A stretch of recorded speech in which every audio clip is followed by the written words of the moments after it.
This is the story of Joseph, a man chosen by God, betrayed by his brothers, thrown into a pit before he ever rose to greatness.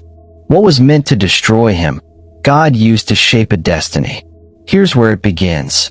Joseph, the youngest son of Jacob, was loved deeply by his father. So much so that Jacob gave him a coat of many colors, a vibrant symbol of favor. But that coat, it sparked jealousy in his brothers' hearts.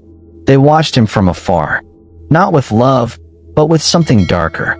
Joseph, in his youthful innocence, didn't see the storm brewing.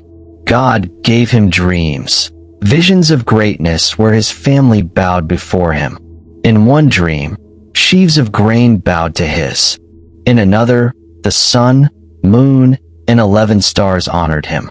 These weren't just dreams. They were glimpses of God's plan. But to his brothers, they sounded like arrogance. Genesis 37 verse 8 captures their bitterness. Will you actually rule over us?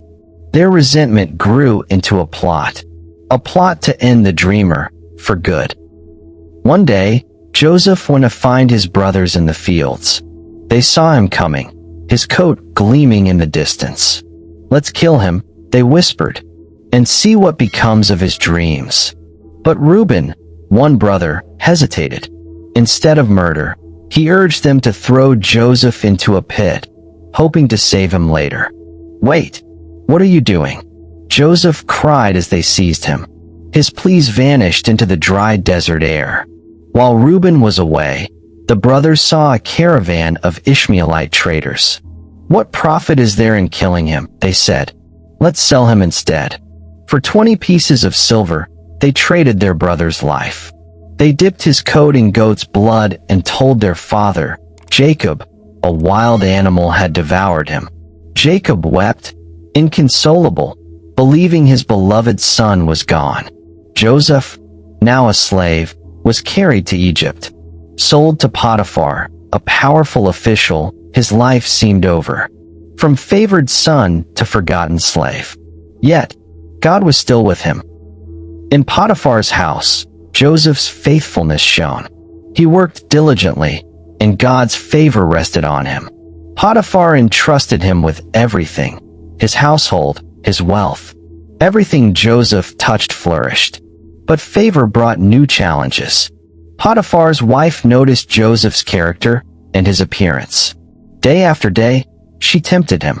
"Lie with me," she urged. But Joseph stood firm. "How could I do such a wicked thing and sin against God?" he declared. His integrity was unshakable. Angered by his refusal, Potiphar's wife falsely accused him of assault. Enraged, Potiphar threw Joseph into prison. Once again, Joseph's faithfulness cost him.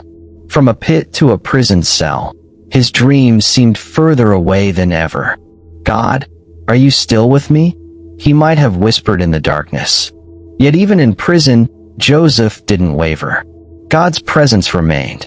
The warden saw his character and put him in charge of the prisoners. Joseph's faithfulness turned a prison into a place of purpose. In prison, Joseph met two of Pharaoh's officials, a cupbearer and a baker, troubled by dreams they couldn't understand. "Why are you so troubled?" Joseph asked. They shared their dreams, and with God's guidance, Joseph interpreted them. To the cupbearer, "In 3 days, you'll be restored to Pharaoh's service." To the baker, "In 3 days, you'll face execution." Both interpretations came true. The cupbearer was freed, the baker was not. Joseph asked the cupbearer to remember him, to speak of him to Pharaoh. But the cupbearer forgot. Joseph waited and waited in the shadows of his cell. 2 years later, Pharaoh himself had troubling dreams no one could interpret. Only then did the cupbearer remember Joseph. Joseph was summoned, shaved, and dressed, standing before the most powerful man in the world. Pharaoh shared his dreams. 7 healthy cows devoured by 7 gaunt ones. 7 full heads of grain consumed by 7 withered ones. Joseph, guided by God, spoke. 7 years of abundance are coming, followed by 7 years of famine. Egypt must prepare. He didn't just interpret, he offered a plan to save the nation. Pharaoh, struck by Joseph's wisdom, declared, "Can we find anyone like this man, one in whom is the Spirit of God?"